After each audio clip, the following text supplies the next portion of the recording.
So whenever you're cornering, you want to put your feet on your tippy toes, not down like this, because it's very easy to catch your toes since it'll be the lowest thing when cornering.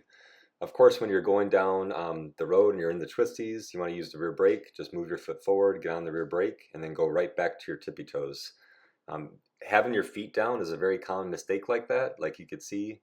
And once you start to lean over, I've seen people's toes get caught on the ground, get pulled off the peg, and I've seen someone break their ankle doing that.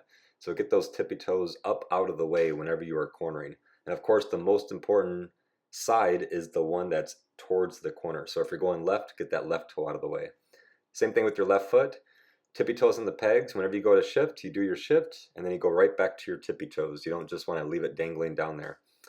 Now, if you're going in a straight line, sometimes I do this. I just put my foot forward, like kind of like on my heel or in the middle of my foot, just because it's comfortable going down the highway. But I definitely don't ride like that in the twisties. Now, because my bike is dual sport, sometimes I ride with my boot in the middle of the peg because I like to stand up as well if I'm going off-roading, right? So it all depends on what you're doing, but mainly for cornering, get those feet up on those tippy toes out of the way, the inside foot out of the way, so you're not going to drag it on the ground, freak yourself out, or something worse that could easily happen.